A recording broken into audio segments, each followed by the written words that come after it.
આજનો જે કાર્યક્રમ છે એ શાળાના બધી જ જે શાળા ચાલે છે અહીંયા, બાલ વિદ્યાલય, બાલ વિશિષ્ટ વર્ગ, કિશોર વિદ્યાલય, અંગ્રેજી માધ્યમ શાળા અને વિદ્યાલય, આ બધાના વિદ્યાર્થીઓ આજે અહીંયા પ્રસ્તુતિ કરશે. એક સંયુક્ત પ્રસ્તુતિ છે. વિદ્યાવિહારમાં આપણે ગાંધી સાહિત્ય અથવા ગાંધીવાદ અથવા ગાંધીજીના વિશે આપણે ઘણી ચર્ચા કરીએ છીએ. ઘણું આપણે બાળકો સાથે એની ચર્ચા થતી હોય અથવા તો એની પ્રસ્તુતિ થતી હોય એને લઈને. તો એવો એક અભિગમ છે કે ટાગોરના સાહિત્યને પણ આપણે વાગોળીએ, બાળકો સુધી પહોંચાડીએ અને એક ટાગોર કેન્દ્ર અથવા તો રવિન્દ્ર કેન્દ્રની અહીંયા સ્થાપના થાય એવો એક વિચાર છે.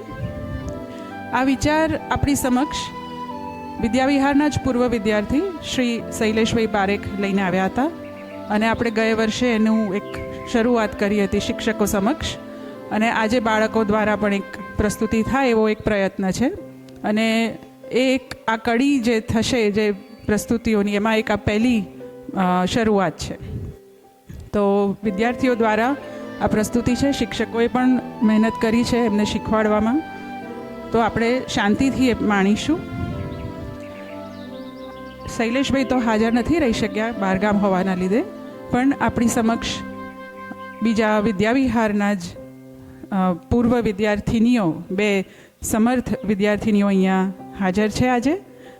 સુગનાબેન શાહ, જે પોતે 1967 અથવા 68ના સ્નાતક અહીંયાના, અને પોતે 57 અને પોતે સિતાર વાદક છે. શાસ્ત્રીય સંગીતમાં ખૂબ ઊંડું એમણે ખેડાણ કર્યું છે.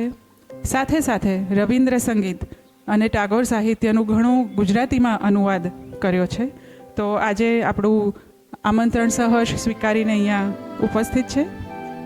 તે અને તેમના દીકરી શેફાલી સાથે રવિન્દ્ર સંગીતની ઘણી પ્રસ્તુતિઓ કરે છે, ઘણી સંસ્થામાં જાય છે અને એમના અમુક પુસ્તકો પણ પબ્લિશ થયા છે. એમની સાથે આજે બીજા એક સમર્થ અને પ્રસિદ્ધ નૃત્યાંગના શ્રીમતી ઈશિરાબેન પરીખ પણ હાજર છે આજે અહીંયા. અને તેઓ આનર્થ સ્કૂલ ઓફ ડાન્સ અને આનર્થ મ્યુઝિક કંપની એ બંને હેઠળના ઉભરતા કલાકારોને પણ તૈયાર કરે છે. અને તેમના હસબન્ડ સાથે, મૌલિકભાઈ શાહ સાથે તેમની યુગલ પ્રસ્તુતિઓ પણ બહુ જ લોકપ્રિય થઈ. તેમને ગૌરવ પુરસ્કાર, સંગીત નાટક academy award, Navneet young achievers award, આ બધા જ એવોર્ડથી એમને નવાજવામાં આવ્યા છે. અને આજે આપણી પ્રસ્તુતિ માણવા અહીંયા સમય કાઢીને આવ્યા છે.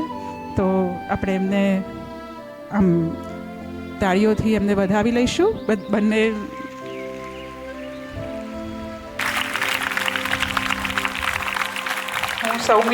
હું સૌમ્યાને વિનંતી કરું કે સુગનાબેનનું સ્વાગત કરે.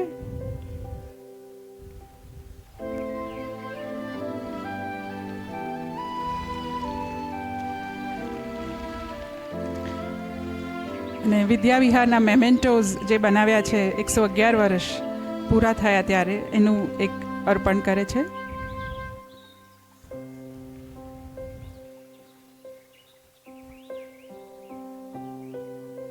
હું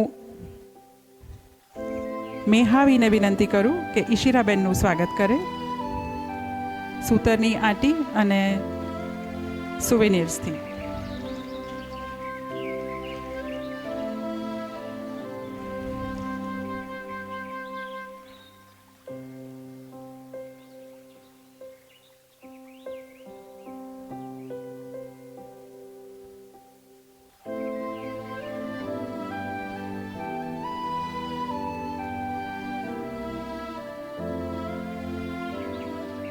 આ સાથે આપણી સમક્ષ શ્રી રાજેન્દ્રભાઈ પટેલ, જે ગુજરાતી સાહિત્ય પરિષદના પૂર્વ પ્રમુખ રહી ચૂક્યા છે. પોતે કવિ, લેખક, અનુવાદક, વિવેચક. એમની ઓળખાણ જેટલી આપીએ એટલી ઓછી છે. Is the multifaceted personality. હું કવનને વિનંતી કરું કે રાજેન્દ્રભાઈ પટેલનું સ્વાગત કરે.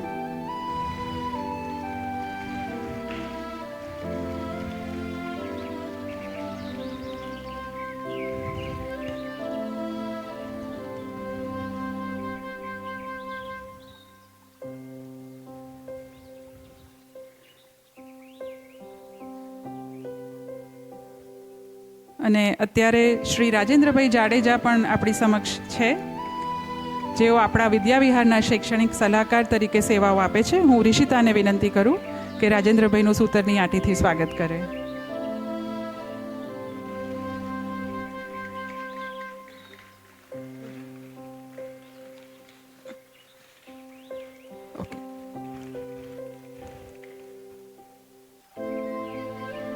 બસ, તો હવે આપણે કાર્યક્રમની શરૂઆત કરીએ. બધા શાંતિથી માંડજો.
विकसित करो अंतरतर हे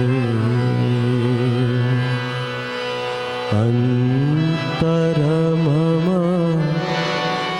विकसित करो अंतरतर हे निर्मल करो उज्ज्वल करो सुंदर करो हे निर्मल करो उज्ज्वल करो सुंदर करो हे अंतर मम विकसित करो अंतरतर हे अंतरतर हे अंतरतर हे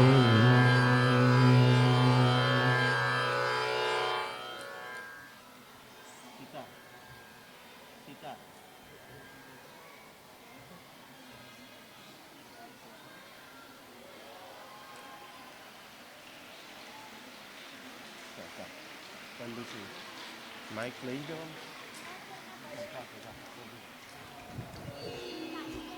એક મિનિટ રહીને જાઓ.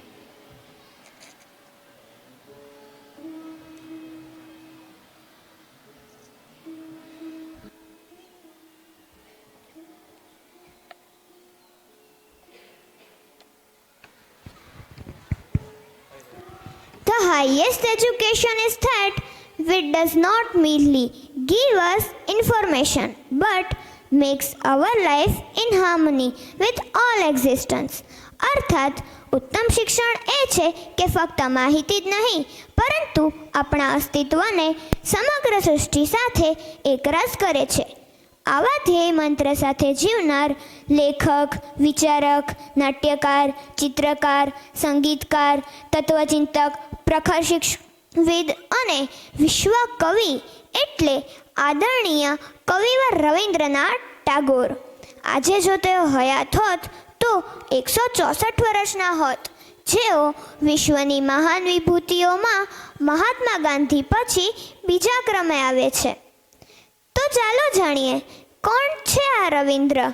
શેઠસીએન વિદ્યાવિહારના વિદ્યાર્થીઓ આજે આપની સમક્ષ રજૂ કરશે કવિવર રવિન્દ્રનાથ ટાગોરની જીવન ઝરમર એક નાટક દ્વારા. નાટકનું નામ છે 16 કળાના સૂર્ય રવિન્દ્રનાથ ટાગોર. ટાગોર એટલે શબ્દોનું સૌરમંડળ, ટાગોર એટલે શાંતિના શિલ્પી, જગતનો જ્યોતિર્મય યાત્રિક. તો ચાલો શરૂ કરીએ ટાગોરની જીવન યાત્રા.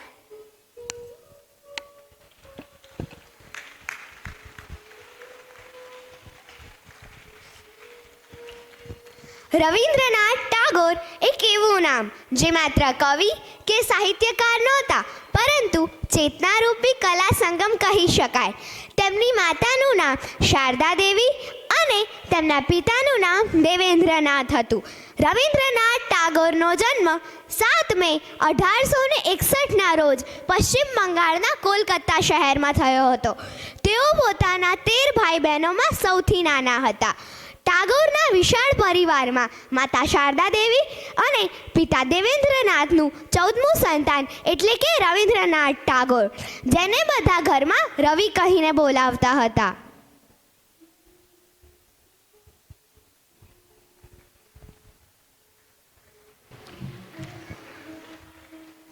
ટાગોરની બાલવસ્થા સમૃદ્ધ, કલાપ્રેમી અને વિચારોથી ભરેલી હતી. તેમનું ઘર સંસ્કૃતિનું કેન્દ્ર ગણાતું, જ્યાં સાહિત્ય, સંગીત અને ચિત્રકલાનું માહોલ હતું. તેઓ માત્ર 8 વર્ષની ઉંમરે કવિતા લખવા લાગ્યા. 16 વર્ષની ઉંમરે તેમની પ્રથમ કવિતાનું પ્રકાશન થયું. ટાગોરના બાળપણના અનુભવોએ તેમની સાહિત્યિક કૃતિઓમાં ઘેરો પ્રભાવ છોડ્યો. એકલતા, કલ્પના શક્તિ, કુદરતી પ્રેમ અને આધ્યાત્મિક ચિંતન તેમના બાળપણના અમૂલ્ય અંગો હતા. તો ચાલો જોઈએ રવિન્દ્રનાથ ટાગોરનું બાળપણ.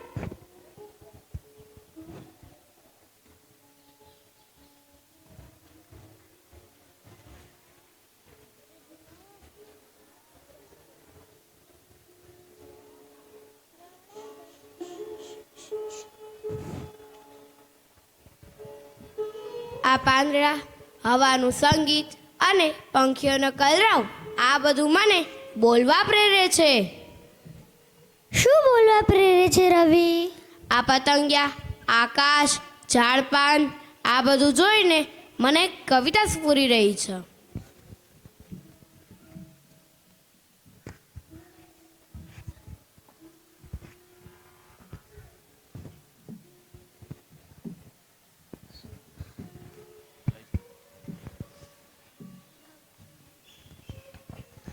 રવિ, તું શું લખી રહ્યો છે બેટા? દાદા, ખબર નથી આ કવિતા છે કે નહીં, પણ શબ્દો મનમાંથી નીકળી ગયા. એ તો ઊંડી લાગણીઓનો અવાજ છે. આવી લાગણીઓ જ્યારે કાગળ પર વરસે એને જ તો કવિતા કહે છે. શું લખ્યું છે? વાંચીને તો સંભળાવ. मैं कवि हूँ, मैं गीतों से भर दूंगा जरा को, फूलों की तरह बिखेर दूंगा हंसी और तारों से बांध दूंगा सपना. मैं शब्दों से रचूंगा दुनिया जहाँ हर हृदय गाए प्रेम का गीत.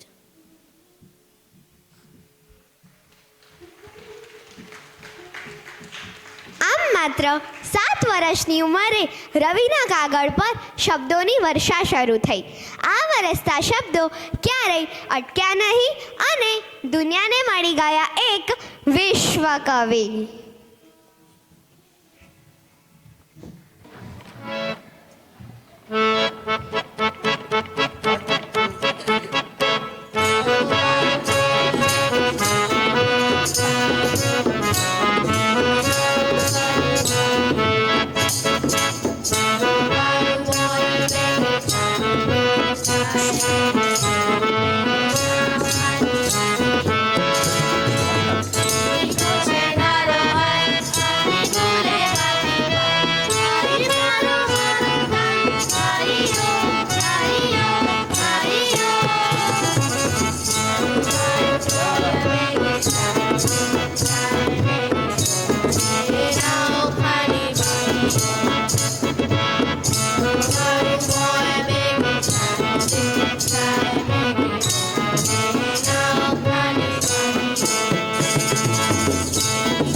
આ રચનામાં હોડીને એક માનવ સાથે તેમજ જીવનમાં આવનારી મુશ્કેલીઓને તોફાની પવનો સાથે સરખાવવામાં આવ્યો છે. આ રચનામાં શીખવવામાં આવ્યું છે કે માણસે જીવનની મુશ્કેલ પરિસ્થિતિઓ વચ્ચે પણ હિંમત ન હારવી. તો જોયું મિત્રો, આવું હતું આપણા ગુરુદેવ શ્રી રવિન્દ્રનાથ ટાગોરનું બાળપણ. હવે વાત કરીએ તેમની કિશોર અવસ્થાની. રવિન્દ્રનાથ ટાગોર અને અમદાવાદ વચ્ચેનો સંબંધ તેમના જીવનના વિવિધ તબક્કાઓમાં ખૂબ જ ઊંડાણપૂર્વકનો રહ્યો હતો. આ શહેરે તેમને સાહિત્યિક તેમજ સંગીતાત્મક યાત્રાને પ્રેરણા આપી હતી.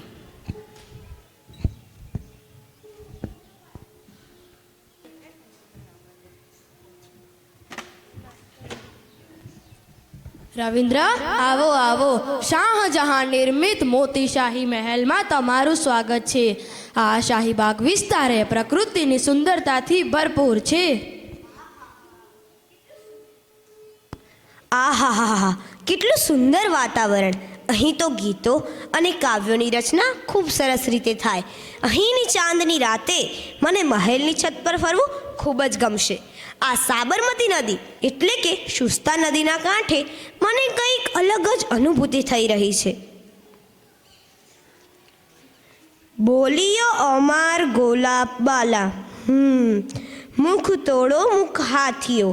બોલિયો અમાર ગોલાબ બાલા, મુખ તોડો મુખ હાથીઓ.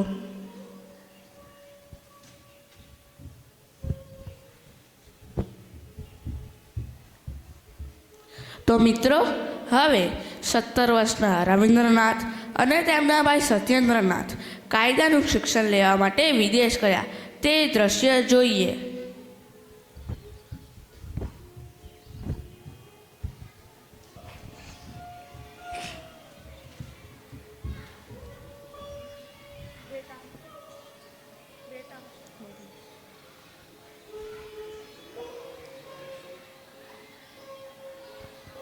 બેટા, મારી એવી ઈચ્છા છે કે તું મોટો થઈ બેરિસ્ટર બને.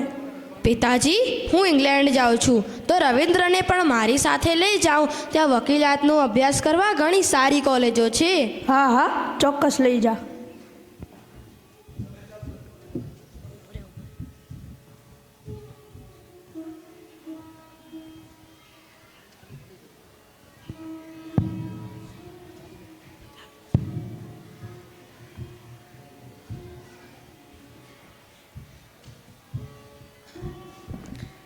મને તો આ કાળો કોટ પહેરવાવાળી વકીલાતમાં કોઈ રસ નથી. હું તો સાહિત્ય પ્રેમી, એટલે હું તો મારા મનના ભાવોને કાગળ પર જ ઉતારીશ.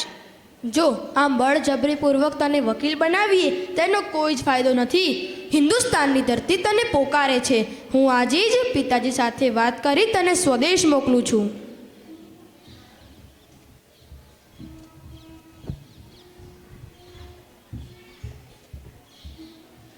આમ રવિન્દ્રનાથ ટાગોરને તેમના પિતાએ અભ્યાસ વચ્ચેથી જ છોડાવી ઘર પરિવારની જવાબદારી સોંપી. હવે આપણે જોઈએ કે શાંતિ નિકેતનની સ્થાપના કેવી રીતે થઈ.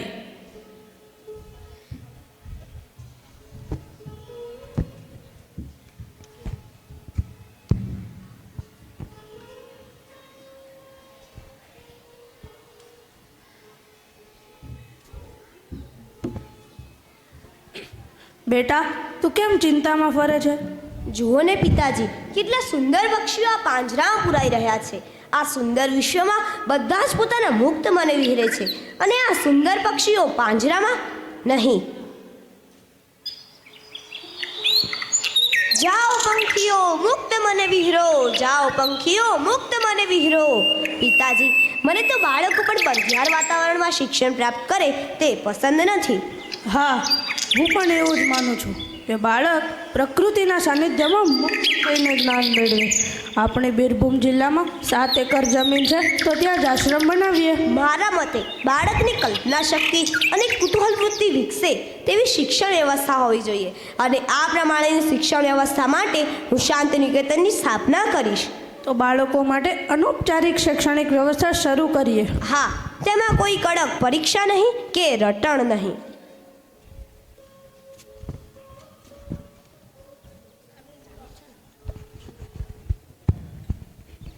આમ શાંતિનિકેતનમાં ભણતર સાથે સંગીત, કાવ્ય, નૃત્ય, ચિત્રકલા અને શારીરિક શિક્ષણને મહત્ત્વ આપવામાં આવ્યું.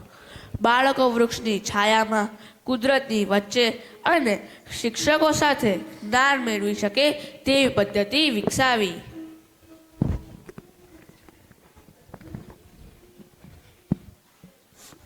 એક કવિ, ચિંતક અને રાષ્ટ્રપ્રેમી એવા આપણા ગુરુદેવ શ્રી રવિન્દ્રનાથ ટાગોરના હૃદયમાં ભારતના ભવિષ્ય માટે ઊંડો પ્રેમ હતો. તેમણે રાષ્ટ્રગાનની રચના કેવી રીતે કરી તે આપણે સૌ જોઈએ.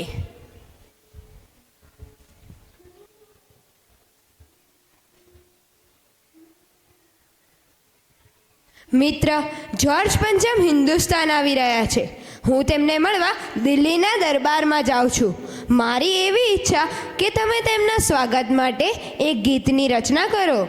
દોસ્ત, તમારી આ વાત મને સ્વીકાર્ય નથી. હું એક અંગ્રેજ રાજાના ગુણગાન કરતું ગીત નહીં, પરંતુ સમગ્ર ભારતીય જનતા દિલો પર રાજ કરવાવાળું ગીત લખીશ.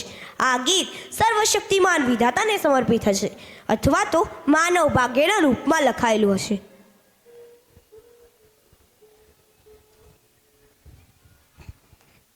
ત્યારબાદ રવિન્દ્રનાથ ટાગોરે જનગણ મન ગીતની રચના કરી. મૂળમાં આ ગીતનું નામ ભારતો ભાગ્ય વિધાતા હતું.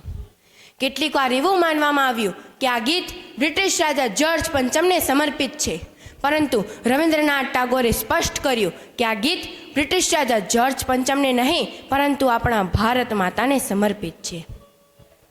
જનગણ મનનું સૌ પ્રથમવાર ગાયન 27 ડિસેમ્બર ઈસવીસન 1911માં રાષ્ટ્રીય કોંગ્રેસ અધિવેશનમાં કરવામાં આવ્યું અને ત્યારબાદ સ્વતંત્ર ભારતે 24 જાન્યુઆરી ઈસવીસન 1950ના રોજ જનગણ મનને પોતાના રાષ્ટ્રીય ગાન તરીકે સ્વીકાર કર્યું.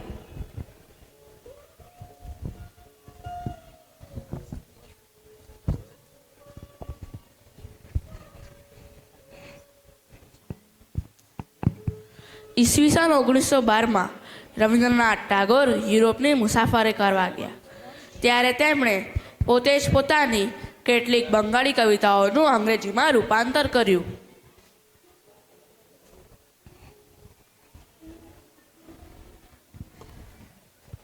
Please come my dear friend William રોટેનસ્ટાઇન.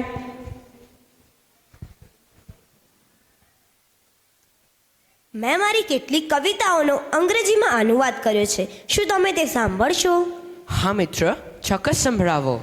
Where the mind is without fear and head is high. Where the mind is without fear and head is high. Where knowledge is free. Where the world has not been broken up. એટલે કે જ્યાં મન નિર્ભય હોય અને માથું ઊંચું રહે, જ્યાં જ્ઞાન સ્વતંત્ર રીતે વહે છે, જ્યાં સંકીર્ણતાની દિવાલોથી વિશ્વ વિભાજિત નથી. રવિન્દ્ર, તમારી આ રચના માત્ર સાહિત્ય નહીં પરંતુ આધ્યાત્મિક ઊંચાઈ અને માનવતાના ભાવથી પણ ભરપૂર છે. સાથે સાથે જીવનના સુખ દુઃખ અને સંઘર્ષનું એક સુંદર દર્શન છે. હા મિત્ર, આ માત્ર ભાષા નથી, તે માનવતાની સેવા છે. તે ભાષાની ભાવનાઓ અને આધ્યાત્મિકનું ઊંડાણ છે. રવિન્દ્ર, મારે તમારા આ સાહિત્યને લંડનના સાહિત્ય વિશ્વમાં પહોંચાડવું છે.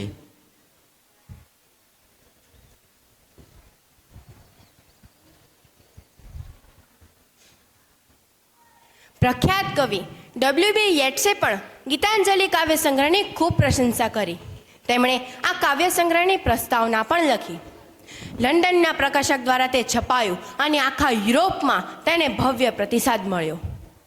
14 નવેમ્બર ઈસવીસન 1913ના રોજ સ્વીડિશ અકાદમી દ્વારા રવિન્દ્રનાથ ટાગોરને નોબેલ પુરસ્કાર આપવામાં આવ્યો અને ત્યારબાદ ઈસવીસન 1915માં રવિન્દ્રનાથ ટાગોરને અંગ્રેજ સરકાર દ્વારા નાઇટહુડ પુરસ્કાર પ્રદાન કરવામાં આવ્યો.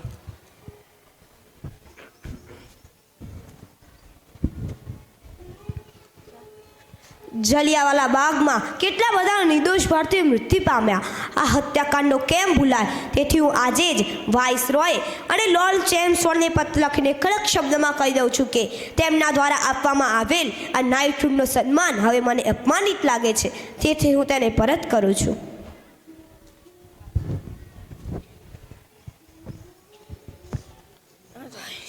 ભારતીય સ્વતંત્રતા આંદોલનના સમર્થનમાં રવિન્દ્રનાથ ટાગોરે ઘણા બધા ગીતો લખ્યા. તો ચાલો આપણે સાંભળીએ રવિન્દ્રનાથ ટાગોરનું એક ગીત.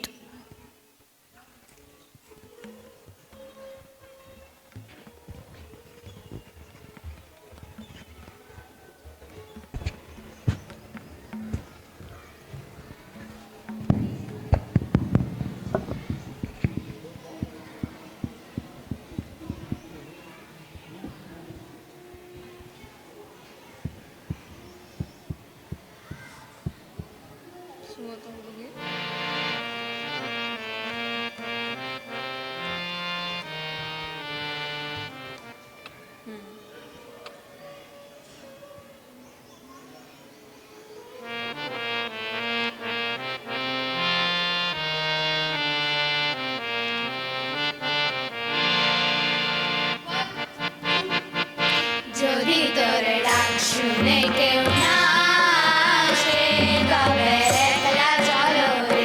যদি তোর ডাক শুনে কেউ না আসে তবে একলা চলো রে।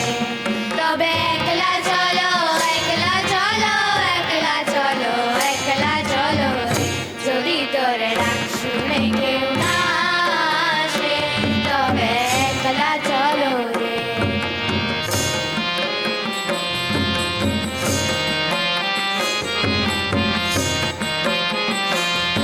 যদি কেউ কথা না কয় ওরে ওরে ও আবাগা, কেউ কথা না কয় ওরে ওরে ও আবাগা, কেউ কথা না কয়। যদি সবাই থাকে মুখ ফিরায়, সবাই করে ভয়, তবে কোরআন খুলে অতুর মুখ ফুটে কর মনের কথা একলা বলো রে। যদি তোর ডাক শুনে কেউ না আসে তবে একলা চলো রে। যদি তোর ডাক শুনে কেউ না আসে তবে একলা চলো রে।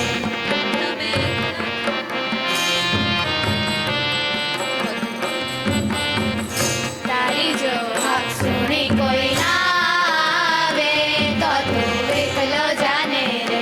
તારી જો હક સુણી કોઈ ના આવે તો તું એકલો જાને રે। એકલો જાને, એકલો જાને, એકલો જાને, એકલો જાને રે। તારી જો હક સુણી કોઈ ના આવે તો તું એકલો જાને રે।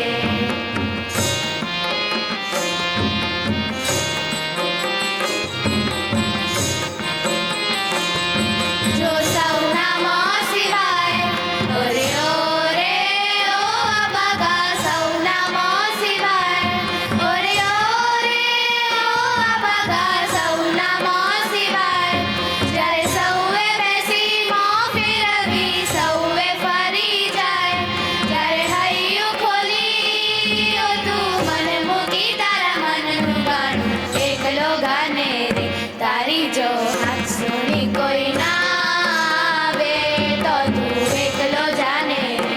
તારી જો હાથ સુણી કોઈ ના આવે તો તું એકલો જાને રે। એકલો જાને, એકલો જાને, એકલો જાને, એકલો જાને રે। તારી જો હાથ સુણી કોઈ ના આવે તો તું એકલો જાને રે।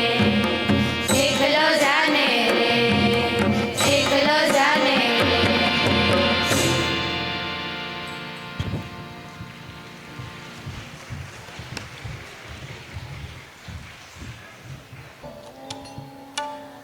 શૈક્ષણિક સંસ્થાઓ છોડવી યોગ્ય નથી.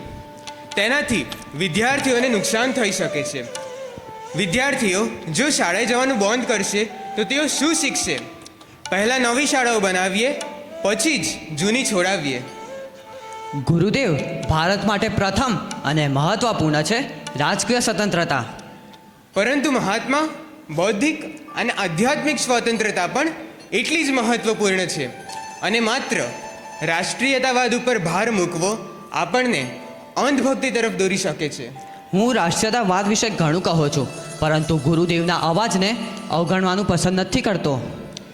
નેશનલિઝમ is a great menace. It is the birth of selfishness. If we want to give true education, we must teach the people to rely on themselves.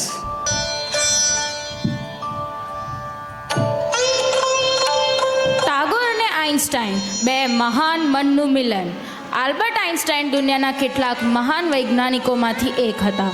તેમનો જન્મ જર્મનીમાં થયો હતો. તેઓએ ગુરુત્વાકર્ષણ અને બ્રહ્માંડ વિશેની ખૂબ મોટી શોધો કરી હતી.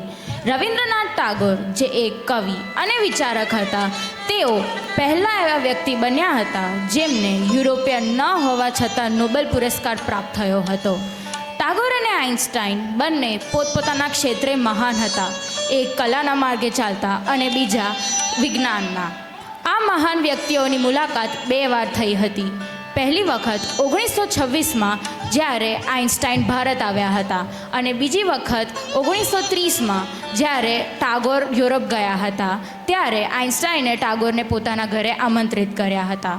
જ્યારે તેઓ મળ્યા ત્યારે તેમણે સત્ય સૌંદર્ય સાથે માણસનું અસ્તિત્વ જેવી ઊંડી ચર્ચાઓ કરી હતી. શું તમે માનો છો કે આ દુનિયા માનવજાત સિવાય પણ અસ્તિત્વ ધરાવે છે? હું માનું છું કે દુનિયા ત્યારે જ છે જ્યારે આપણે તેને અનુભવીએ છીએ. માણસના મનથી જ સત્ય અને સૌંદર્ય પ્રગટે છે. જો કાલે આ માનવજાત ન રહે તો શું આ દુનિયામાં સૂરજ, ચંદ્ર અને તારાઓનું સૌંદર્ય પણ નહીં રહે?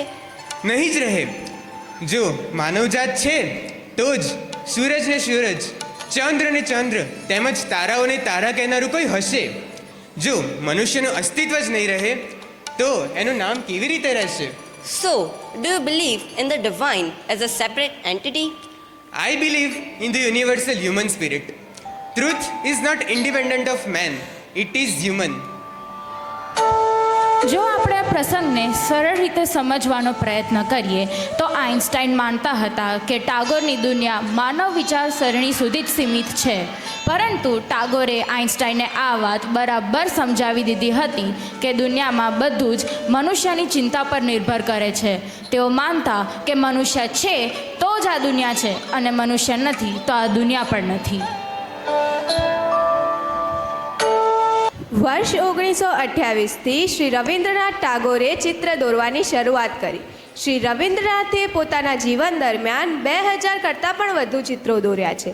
આ ચિત્રોને તેમણે ગોઠિયાઓ તરીકે ઓળખાવ્યા છે. શ્રી રવિન્દ્રનાથ ટાગોરના ચિત્રોની વિશેષ માહિતી શિક્ષક અને વિદ્યાર્થીના સંવાદ દ્વારા નિહાળીએ.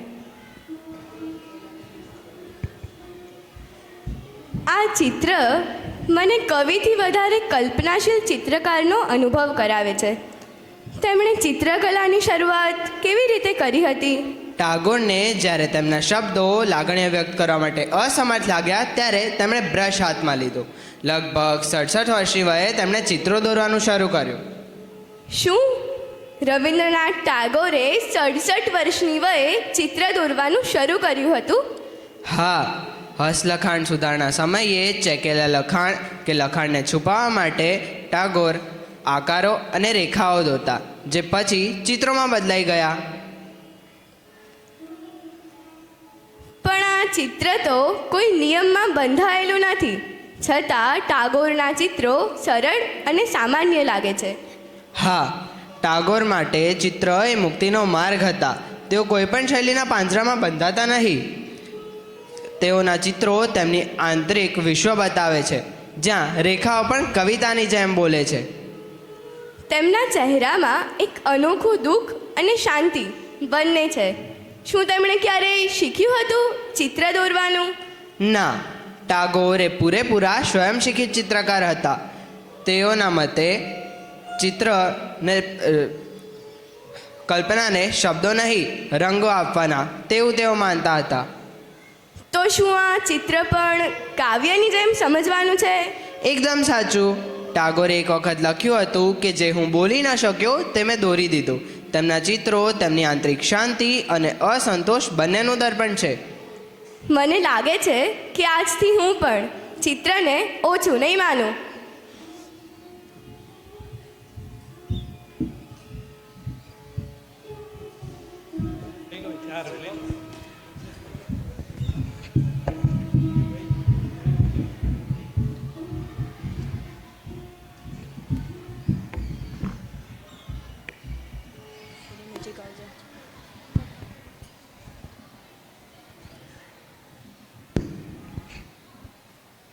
આજ ધાન ખેતરે તડકો છાયો સંતા કુકડી ખેલે રે ભાઈ સંતા કુકડી ખેલે. નીલ આકાશે મેઘની હોળી જોડે કોઈ ખેલે રે ભાઈ સંતા કુકડી ખેલે. આ ગીત શેઠસિંહ વિદ્યાલયના પ્રાર્થના મંદિરમાં ગવાતું હતું. ત્યારે એકય શબ્દની ખબર પડતી નહોતી. એ પછી ભોળાભાઈ પટેલની શાલ ભંજિકામાં આ ગીતની 2 પંક્તિઓનું ગુજરાતીમાં અનુવાદ કરેલી વાંચી, જેમાં ભોળાભાઈ પટેલ શાંતિ નિકેતનના વર્ણન વખતે આ ટાગોરના ગીતને યાદ કરીને લખે છે કે આજે ડાંગરના ખેતમાં ડાંગરનો પાક ઊભો છે. પવનથી પાક ઝૂલીને તડકો છાયો સેમ સંતા કુકડી રમતા હોય તેવું લાગી રહ્યું છે. આકાશમાં વાદળો ઘેરાઈ રહ્યા છે. આજે ભમરાઓ પણ મધુર ગુંજીને ખેતરમાં ઉડી રહ્યા છે. ચકલા ચકલો જેવા પક્ષીઓ કલરવ કરીને નદીના ઘાટે રમી રહ્યા છે. તો આવું પ્રકૃતિનું વર્ણન કરતું સુંદર બંગાળી ગીત આપણે માણીએ.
તેમણે નાનકડા રવિને 4 દિવાલોની બહાર લઈ જઈને કુદરતના ખોળે સંગીતની તાલીમ આપી કે જેમણે નાનકડા રવિને કવિવર રવિન્દ્રનાથ ટાગોર બનાવવામાં ખૂબ જ અગત્યનો ભાગ ભજવ્યો.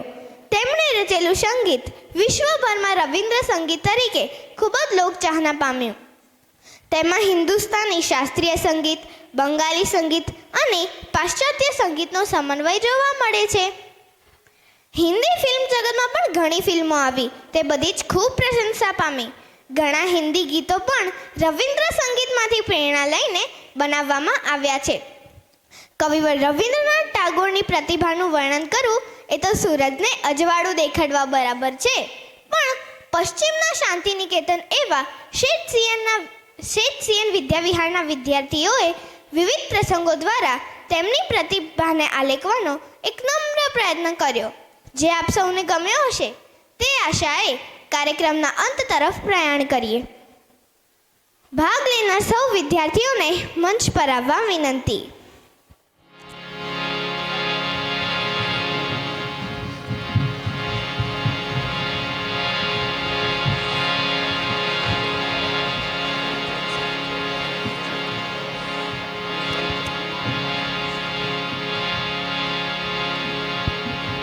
सावधान हो गए, सावधान।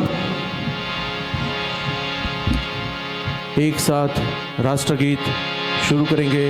शुरू कर। जन गण मन अधिनायक जय हे भारत भाग्य विधाता। पंजाब सिंध गुजरात मराठा द्राविड उत्कल बंग विंध्य हिमाचल यमुना गंगा उच्छल जलधि तरंगा। तव शुभ नामे जागे तव शुभ आशीष मागे। गाहे तव जय गाथा जन गण मंगलदायक जय हे भारत भाग्य विधाता। जय हे जय हे जय हे जय जय जय जय हे। एक साथ बैठेंगे, बैठ जाओ।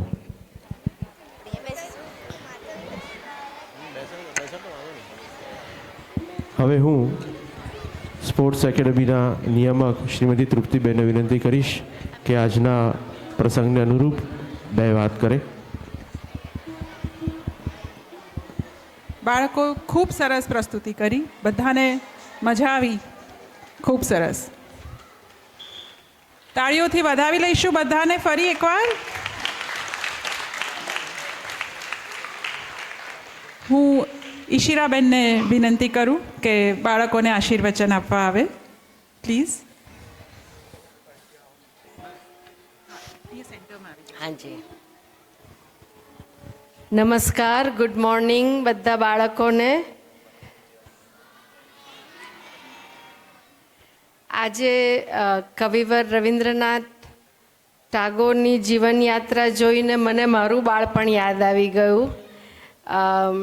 અનેક વર્ષો બાળપણના CN વિદ્યાવિહારના પ્રાંગણમાં વિતાવ્યા છે અને જેવું ગાયન શરૂ થયું, અંતર મમ વિકસિત કરો અંતર તવ હે, અને મારી આંખમાં પાણી જ આવી ગયા, કારણ કે આખું એક જીવન યાત્રાનું એક આખી ઝાંખી તમારી આગળ ઉપસ્થિત થાય. અને હું બધા જ બાળકોને અને આખું નાટક રજૂ કરવામાં જવાબદાર દરેક વ્યક્તિને હું બહુ જ અભિનંદન આપું છું.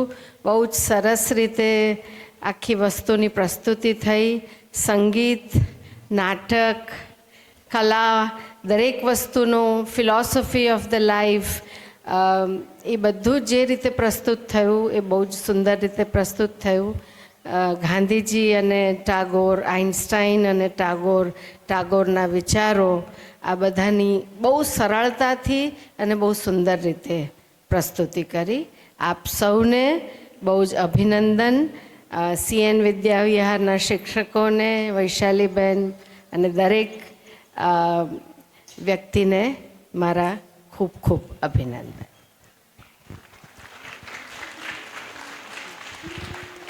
આભાર ઈશિરાબેન. મને જણાવતા આનંદ થાય છે કે બાલ વિદ્યાલયને છોડીને જે બાકીનું જે સંગીત હતું કિશોર વિદ્યાલય દ્વારા અને વિદ્યાલય, તો હાર્મોનિયમ ને તબલા પર વિદ્યાર્થીઓ જ હતા. એટલે એ રીતે આપણે તૈયાર કરીએ છીએ બાળકોને, અને ખૂબ સરસ રસ લઈને કામ કર્યું છે બધાએ. હું સુગનાબેનને વિનંતી કરું કે આ પ્રસંગે આશીર્વચન તો આપે જ, સાથે સાથે એમણે એક ઈચ્છા પ્રકટ કરી છે કે એમને 2 કવિતાઓ, ટાગોરની જ 2 કવિતાઓ સંભળાવી છે, તો આપણે মানিશું. বাংলাতে বলবো, আমার খুব ভালো লেগেছে আপনার সব গান আর আপনার ডান্স দেখে খুবই ভালো লেগেছে. હવે ગુજરાતીમાં કહીશ કે બહુ જ ખૂબ સરસ લાગ્યું, ખૂબ સરસ રીતે બધું ભજવાયું અને ખૂબ આનંદ થયો.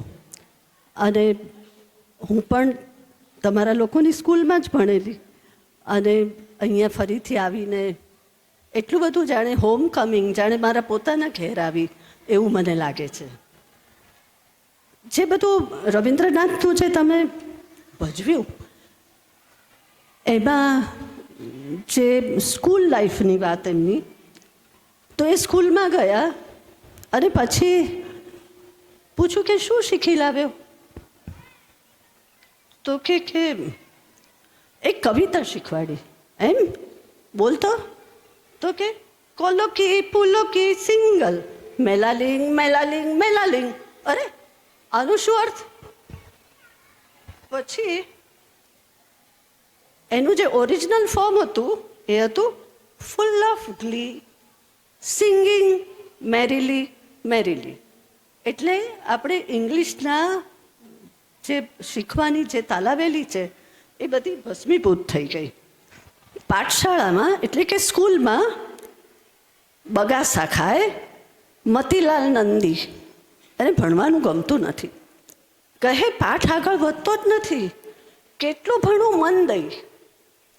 છેવટે એક દિવસ બેઠો ચડી ટાંગામાં, ટાંગામાં એટલે ઘોડાગાડીમાં, પાના બધા ફાડી ફાડી વહાવ્યા માં ગંગામાં. આગળ વધ્યો સમાસ, વહી ગઈ સંધિ, પાઠ આગળ વધારવાની આ એની ફંદી. એટલે આપણને ઘણીવાર સ્કૂલમાં એમ થાય કે આ શું ભણવાનું, તો એનો આ એક ઉપાય કર્યો, તમે બધા નહીં કરતા પ્લીઝ. હા, એટલે અને એક જે વ્યક્તિ છે એ પણ બહુ સરસ, એક ભૂપુ નામનો માણસ છે, એને એમ થાય છે કે આ શું સમય જતો રહે છે, એટલે એની એક બહુ સુંદર કવિતા છે. બસ આ એક કવિતા તમને સંભળાવીશ.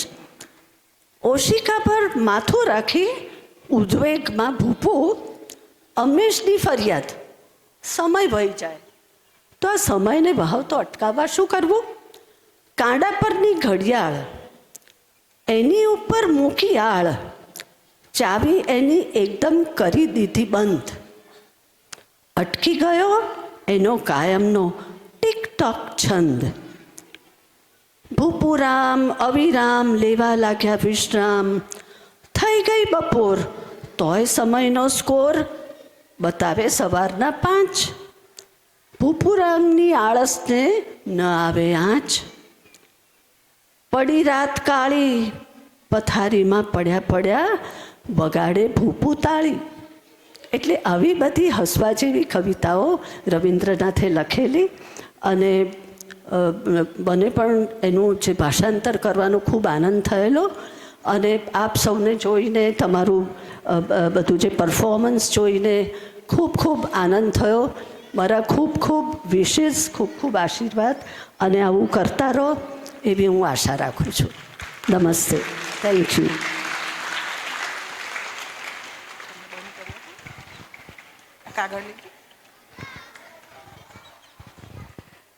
આભાર સુગનાબેન. મને ખબર છે બધાની આંખમાં તડકો આવે છે, આપણે કાર્યક્રમ પૂરો જ કરીએ છીએ, પણ ફરી એકવાર આઈ વિશ કે વિદ્યાર્થીઓ, જે ભાગ લેનાર વિદ્યાર્થીઓ છે એમને આપણે વધાવી લઈએ અને હવે પછીની જે પ્રસ્તુતિ કરીએ એમાં સામે બેઠેલા વિદ્યાર્થીઓ પણ ભાગ લે એવો એમને પણ વારો આપીશું એવી એક લાગણી છે. હું આ બધા જ વિદ્યાર્થીઓનો આભાર માનું છું. સાથે સાથે એમને તૈયાર કરનાર બધા શિક્ષકો, એમણે પણ ખાસી મહેનત કરી છે, એમનો આભાર માનું છું.